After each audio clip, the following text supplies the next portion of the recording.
Hey guys, welcome back to The Readers. I hope you are having an amazing day. Let's get right into the stories. The first one is an entitled people's story. I've lived on my 10-acre property for almost 15 years now. It's not a massive ranch by any means, but it's enough space for my small stable of 3 horses that I've raised and trained myself. They're my pride and joy.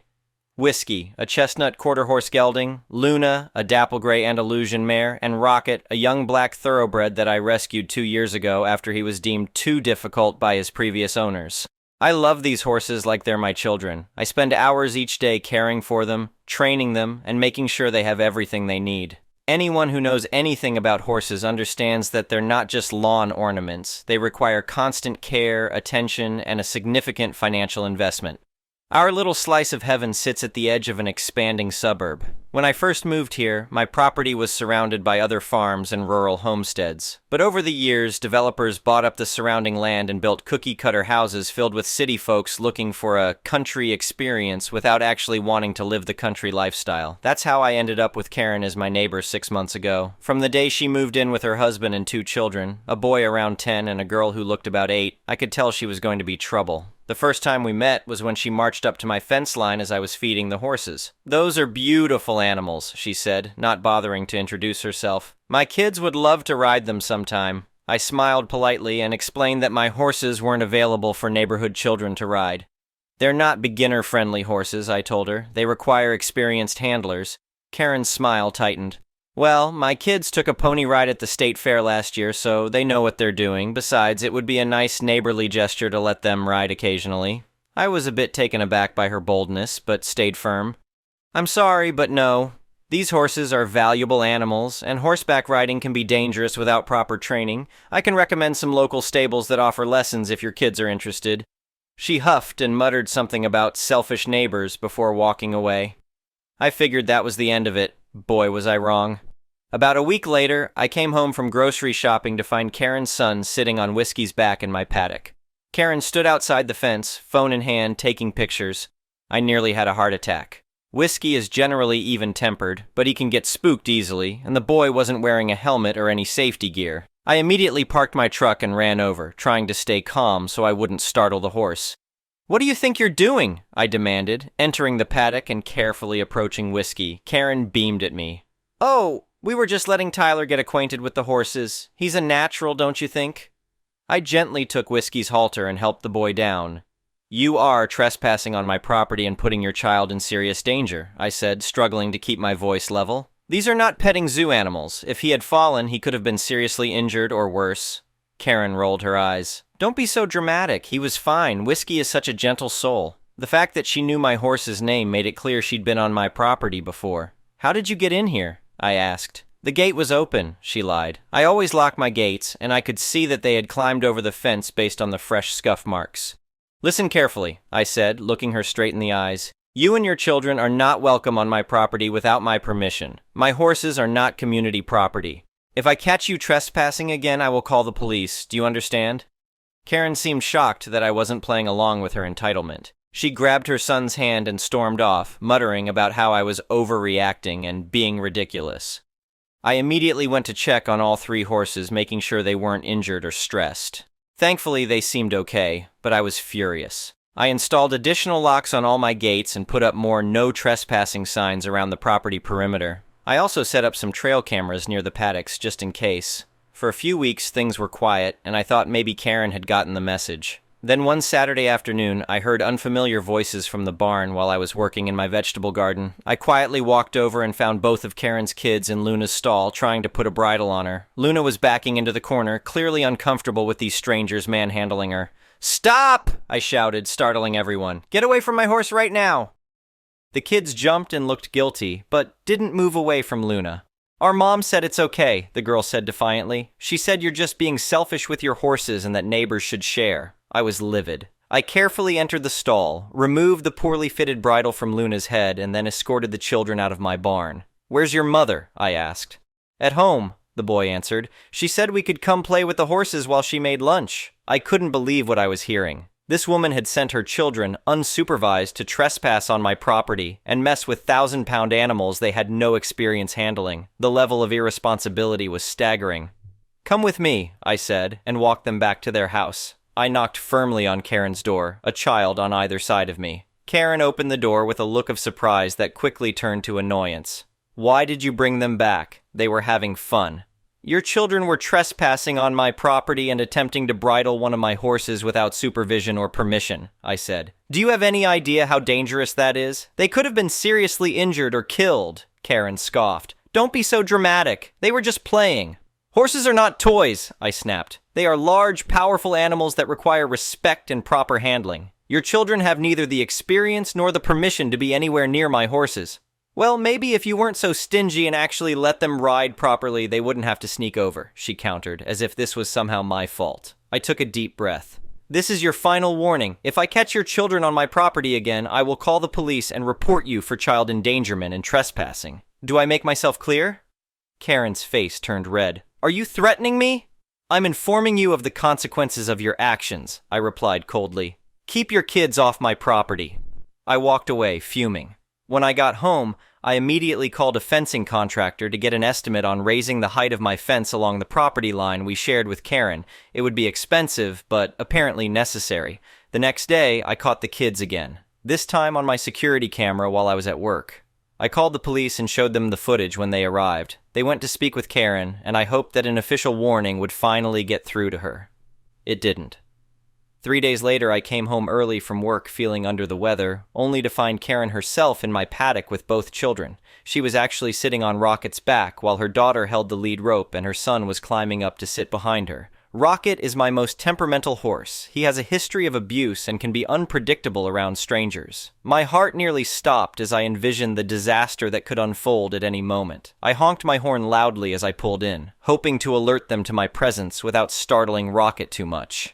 Karen's head whipped around, and I could see the guilty expression on her face. She quickly slid off Rocket's back, helped her son down, and tried to hustle the kids toward the fence. I was out of my truck in seconds. "Stop right there!" I yelled. Karen froze, then put on a fake smile. "Oh, you're home early. We were just admiring your beautiful horses." "From on top of Rocket's back?" I asked incredulously. "After I've repeatedly told you to stay away from my animals? After the police warned you about trespassing?" "The children love the horses," she said, as if that explained everything. "And they've been riding just fine all week while you're at work. Nothing bad has happened, so I don't see what the big deal is." My blood ran cold. All week? They'd been riding my horses every day while I was at work? I pulled out my phone. "I'm calling the police. This ends now." "Wait!" Karen held up her hands. "There's no need to be nasty about this. We're neighbors. We should be helping each other out." "Helping each other out?" I repeated. "You're trespassing on my property and risking your children's safety with animals you know nothing about. How exactly is that helping each other out?" Karen had the audacity to roll her eyes. "If you're going to be like that, fine. We're leaving. Come on, kids." As they skulked away, I checked on Rocket, who thankfully seemed okay, if a bit agitated. I noticed some unfamiliar tack on the ground nearby, a cheap, ill-fitting saddle that I certainly didn't own. They had not only been riding my horses, but bringing their own equipment to do so. I was beyond furious. I called the police again and showed them my security footage, which had captured Karen and her kids riding my horses multiple times over the past week. The officer was sympathetic and filed a formal report, but said that since there wasn't any obvious damage to my property or animals, it would likely be treated as a simple trespassing case if I wanted to press charges. That's when I had my idea. The next morning, I created an official-looking invoice on my computer. I detailed charges for private equestrian lessons for 3 students, Karen and her 2 children, listing specific dates and times drawn from my security footage. I included charges for equipment rental, facility usage fee, and expert instruction, coming to a total of $1,000, which was actually quite reasonable considering professional riding lessons in our area run $75 to $100 per hour per person. I printed the invoice on nice paper, put it in an envelope with my return address neatly printed in the corner, and hand-delivered it to Karen's mailbox. The next day, Karen came pounding on my door, invoice clutched in her hand, face red with anger. "What the hell is this?" she demanded when I opened the door. I smiled pleasantly. "That's an invoice for the riding lessons you and your children have been taking with my horses." "We never asked for lessons," she sputtered. "No, but you helped yourselves to them anyway," I replied calmly. "You've been using my valuable horses, my property, and my equipment without permission. Since you clearly believe you're entitled to these things, I'm simply charging you for them." "This is ridiculous! I'm not paying this!" she exclaimed. That's your choice, I said with a shrug. But I have extensive video evidence of you and your children trespassing and riding my horses without permission. I can either send this bill to collections, or I can press criminal charges for trespassing and animal endangerment. Your call? Karen's mouth opened and closed like a fish. You wouldn't dare.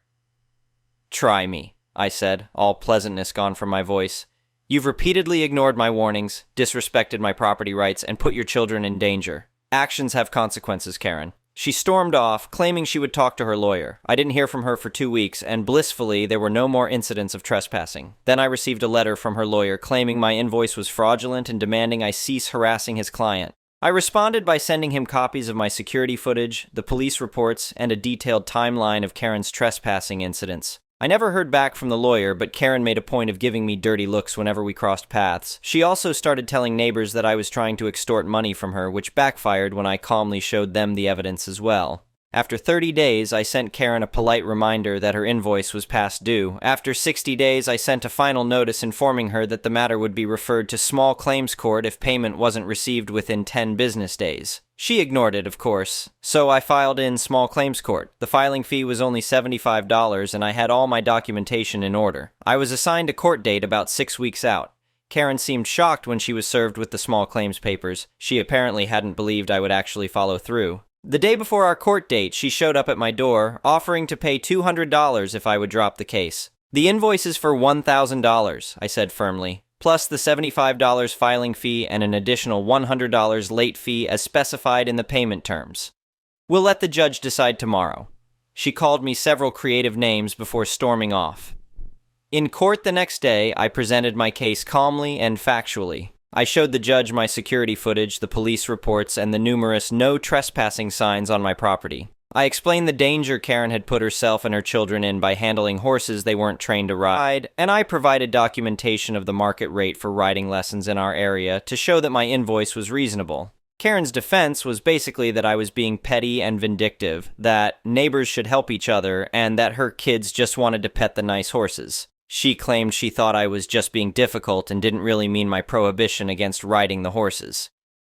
The judge wasn't impressed. He ruled entirely in my favor, ordering Karen to pay the original $1,000, plus my filing fee, plus court costs. He also lectured her about respecting other people's property and the severity of putting her children in dangerous situations without proper supervision or training.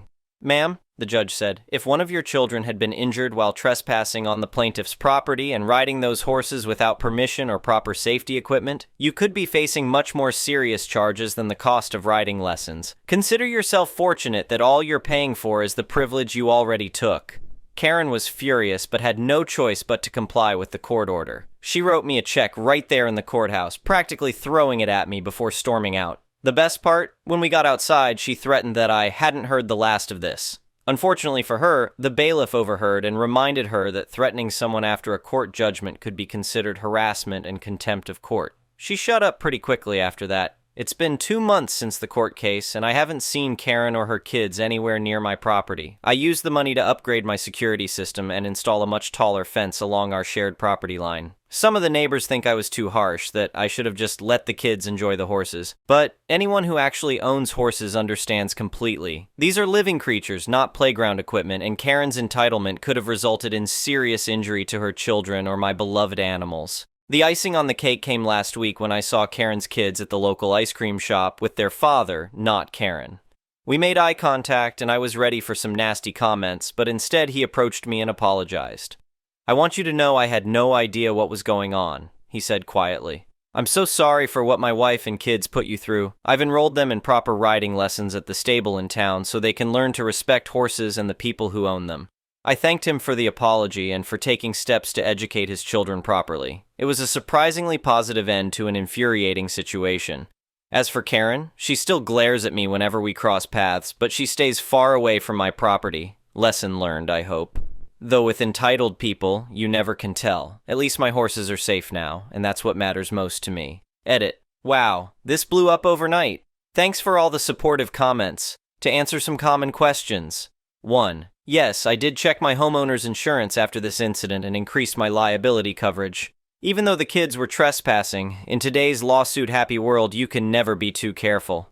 2. Several people asked why I didn't press criminal charges. I considered it, but the reality is that the justice system in our county is overloaded, and trespassing often gets treated as a minor offense with minimal consequences. I felt the financial penalty would make a bigger impression. 3. For those asking about the horses, they're all doing fine. Rocket was a bit skittish for a while after the incidents, but he's back to his normal self now. I've been working with him daily to restore his confidence. 4. And yes, I do sometimes allow neighborhood children to meet the horses under my supervision if their parents ask politely and the kids follow all safety rules. I'm not a monster. I just demand respect for my animals and property. The next one is an entitled people story. On Friday, I took my girlfriend, her daughter, who is a senior in high school, and her daughter's boyfriend, to go see Blue Man Group. I invited girlfriend's daughter because she's a theater kid and she wanted to bring her boyfriend so it wouldn't be weird. Adding more teenagers to a situation kind of guarantees weird will happen, but with age comes wisdom, and arguing with a teenager when her mom is right there seems like a no-win proposition. So boyfriend got a free ticket and tagged along. We all load up into my car and drive to the show. It's a good show. We all enjoyed ourselves, and I went home after dropping everyone off. Called it a successful mission. Everyone was happy. I went to bed content and woke up to the worst kind of morning. My dog needed grooming. This is a very traumatic process for both of us, but man, you could tell he walked in the room because the smell just punched you square in the face. It was necessary. The process starts by drugging him with breakfast. It was vet-prescribed anti-anxiety meds. The drugging is necessary because at one point when I reclaimed him from that place of horrors, the groomer said he was a little anxious. Read, a gigantic pain in the ass. So, drugs. Because if you're going to leave your fur baby with someone for hours, best to be as accommodating as possible, and it's kind of hard to be a pain in the ass when you're high as a kite. Regrettably, at this point, the jig is up once he's drugged, because he knows he gets drugged before he gets groomed. There is much wailing and gnashing of teeth. He refuses to get out of the car, and forgets how to legs once he's pried out of the car. Saturday was no different. He was feeling particularly uncooperative too. Job got done though. Few hours later, I reclaimed him. He forgave me eventually. Earlier today, I got a phone call from my girlfriend, and she was already wheezing. Once it was understood this was mirth and not sobbing, I got the tea. All of this is secondhand. I have no idea how fraud prevention or finance in general work. At some point in the past, the boyfriend or the boyfriend's parents had their card details stolen, which sucks. However, the money that had been stolen was returned. Because the purchases made weren't legitimate, boyfriend learned the wrong lesson from that particular sequence of events. He thought if he made a bunch of purchases and lost the card, he'd get all the things he wanted for free. So, boyfriend, thinking he was being clever, anonymously gifted a bunch of expensive things he thought his girlfriend might like and had them shipped to her house. He then lost his card in the back seat of my car. Whether that was to implicate me or what, I have no idea. Boyfriend claimed that his card had been lost or stolen and a bunch of purchases had been made with it after it had been lost. Right after he got confirmation, the package was delivered. Whoever he claimed this to investigated and found a bunch of anonymous purchases being shipped to a location he'd shipped numerous things to before, just with her name or his on them, not anonymous. Not being stupid, said financial institution promptly said, "Nuh-uh. I am unsure if boyfriend was already in trouble or what, but he really was after what happened next. Remember how my dog and I had an impromptu wrestling match to get him into the place where I outsource my bath guilt? Yeah, card got knocked out of my car and onto the ground. I didn't notice because I was busy trying to extricate a very unhappy and already kind of stoned 38 pounds canine without breaking anything.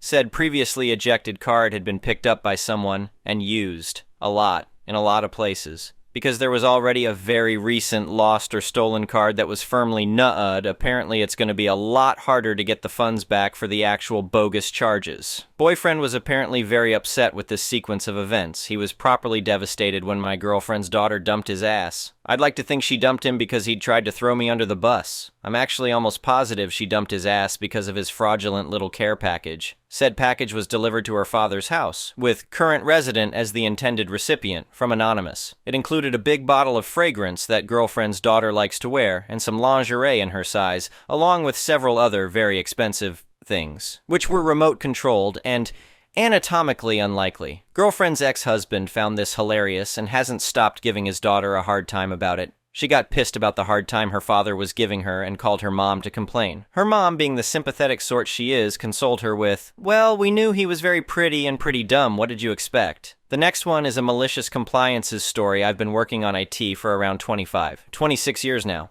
Different companies, but you see quite a bit of MC on the IT world. Back in 2005, 06, I worked for a telephone company, a huge one, that had the typical Jira-like bug reporting tool for one of its most complicated and convoluted softwares. The software was so complex, so legacy, that even the development team in-house was afraid to do changes in it. Some updates in the past did backfire spectacularly more than once, so even the tiniest update to that software had to take weeks of analysis before taking place. In that dev team worked 3 of my friends from college. I worked on another one that had an easier life. One of my guys at that team was Bedu. To portrait Bedu accurately, imagine that guy that's always playing innocent pranks, that you never know if he's for real when he's talking because he's always saying the most shocking things just for the LOL, knows a little bit of magic, uses it to prank, loves football, soccer as well. He used to be good at his job, but he's also a quite bit tired of it, procrastinating, and generally not putting too much effort on it. The fact that he's part of that software dev team doesn't help. It's not a fast-paced environment, and people gets bored by the inaction. So, since he's bored, he plays pranks, like connecting a second wireless mouse controller to the PC of a colleague to randomly move the mouse and have him call tech support because his mouse misbehaves, but do absolutely nothing with the mouse when tech support comes. The guy being the target of the prank ended up calling tech support 4 times before being told what was going on. The team once a week also books a windowless meeting room for an hour, so 3 of them can take a nap while the 4th one guards against someone finding out. Who's the guard rotates each week. The requests for update Bedu gets are almost always something in this style. This report indicates that X value is 25 when it should be 27. Please fix. Each request typically comes from a different area, but each area sends a couple of requests probably once a month. But Bedu knows that the algorithm doing that calculation is extremely complex. Reports are baked on a monthly basis on batch processes that can take hours. Testing this is extremely painful also. So he updates the end value on the report where it was 25, now is 27, easy peasy. See you next month. He gets probably like 10, 15 of these requests per day. Bedu updates the bug tool ticket stating on the comment field something like end value verified and corrected and moves on. New boss comes to that dev team from another team on the company. He's well known around the company as being quite dense. He instantly clashes with the team. He thinks quantity equals quality and loves to look into numbers. He comes from the database world, so he's constantly using queries to gather information. He also thinks that each ticket solved is because the underlying condition is being solved. He knows nothing about the complexity of the system. He just thinks that the team is really good at identifying causes and solving them fast. Glorified pencil pusher. He gathers the team and says that he did a query and found out that the comments being put into the bug tool are really short, like less than 50 characters long. And that is not enough to explain what has been done to solve the incident. The whole team explains that what's being put into the comment field is more than enough. He says that comments should at least have 1,000 characters. It's the minimum he'll accept. He says that having comments with less than 1,000 characters will impact his valuation of the work being done. Bedu, being the devious character he is, decides to complain. Especially since he knows that boss would never open the bug tool. He loves his databases. First ticket comes in, this value is this, should be that. He updates value, writes the same comment he always does, end value verified and corrected, and then, taking advantage on the fact that the comment field has format capabilities, YSI wig type of editor. Copies and pastes the chronicle from the latest football match into the field, changes the color to white and the font size to 1 so it can't be seen against the background on the tool, and closes the ticket.